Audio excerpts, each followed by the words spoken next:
ND24 বাতৰিৰ প্ৰভাৱ বাতৰি সম্প্ৰচাৰৰ পাছতে তৎপৰ হৈ পৰিছে জলসম্পদ বিভাগ মন্ত্ৰী পিয়ুষ হাজৰিকাৰ নিৰ্দেশত তাৎক্ষণিকভাৱে পদক্ষেপ গ্ৰহণ কৰা হৈছে ৰহাৰ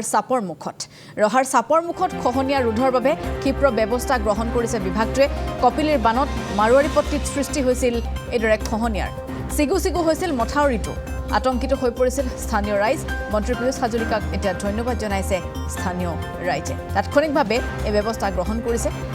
জলসম্পদ বিভাগে মথাউৰি বনাৰ আশংকাত এক প্ৰকাৰ আতংকিত হৈ পৰা হেসকল লোকক কিছু সকাহ দিছে লগে বিভাগটোৱে জনোৱাৰ লগে মন্ত্ৰীগৰাকীয়ে পৰিদৰ্শন কৰিছিল সেই স্থান আৰু লগে তাৎক্ষণিকভাৱে এই ব্যৱস্থা এতিয়া গ্ৰহণ কৰা হৈছে মন্ত্ৰী পিয়ুষ হাজৰিকাৰ নিৰ্দেশতে ND24ত বিতং ৰূপত সেই বাতৰি সম্প্ৰচাৰ হৈছিল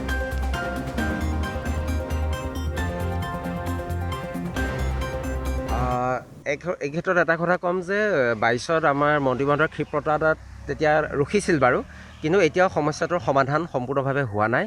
আৰু আমি শেহতীয়াকৈ গৈছিলোঁ প্ৰথম আমাৰ ৰহা সমষ্টিত পানী সোমাই সেইফালেদিয়ে সোমাই ৰহা টাউন বা সমষ্টিলৈ আৰু সেই মাৰোৱাৰীপট্টি অঞ্চলটো এতিয়াও বোলে আমাৰ জলসম্পদ বিভাগলৈ হেণ্ডঅভাৰ হোৱা নাই বুলি আমি বিশেষ সূত্ৰৰ পৰা জানিব পাৰিছোঁ আৰু ইতিমধ্যে আমাৰ সংগঠন হওক বা জাতীয় সংগঠন বা আমাৰ সাংবাদিকসকলে তাৰ ওপৰত নিউজ কৰি আছে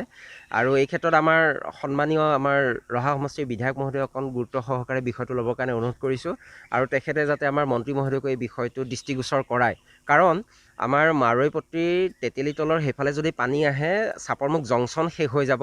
ৰহা কলেজ ফিচাৰী কলেজ তেনেকৈ আদি কৰি বহুত ডাঙৰ বৃহত্তৰ অঞ্চল এটা ৰহা টাউনলৈকে ইয়াক এফেক্ট কৰিব তে এই অঞ্চলটো জলসম্পদ বিভাগৰ হেণ্ডঅভাৰ হ'ব লাগে আৰু তাতো আমি বোল্ডাৰ পিটচিঙে হওক বা জিঅ'বেগ যিবোৰ অত্যাধুনিক ব্যৱস্থা আছে এই জলসম্পদ বিভাগে কৰক শক্তিশালীকৈ কৰক যাতে মাৰোৱাৰীপট্টিৰ তেতেলীতলতে ৰহা সমষ্টিৰ ৰাইজেও মানে আশ্বস্তত থাকিব পাৰে আৰু যাতে তেওঁলোকে আগন্তুক দিনত বানপানীৰ সমস্যাৰ যাতে তেওঁলোকে সন্মুখীন নহয় তাৰ বাবে ব্যৱস্থা ল'বৰ কাৰণে আমি অনুৰোধ জনাইছোঁ আমি এইটো যিটো বিপদৰ পৰা বাচিছোঁ মন্ত্ৰী পিয়ুষ হাজৰিকাই আমাক বহুত ডাঙৰ বিপদৰ পৰা বচাইছে এই মাথাউৰিটো ভাগিলে যে কিমান আহানগুৰি ৰহা বাৰাপিজিয়া এখন গোটেইখন ঢলিয়াই লৈ গুচি যাব সেই গতিকে এইখিনি যে কৰি দিলে মন্ত্ৰী পিয়ুষ হাজৰিকাই আমি ধন্যবাদ দিছোঁ আগলৈও ধন্যবাদ থাকিব আৰু আমি তেওঁলোকৰ সহায় কৰিমেই এতিয়া যদি ইয়াৰ পিছত আমাক যদি মাথাউৰিটো কটকটীয়াকৈ ডাঙৰকৈ বান্ধ দিলে আমি বহুত আনন্দ সুখী হ'ম তাৰ কাৰণে আপোনাক ধন্যবাদ দিছোঁ আৰু যেন আপুনি আৰু ডাঙৰকৈ মাথাউৰিটো যেন আমাক ভালকৈ কটকটীয়াকৈ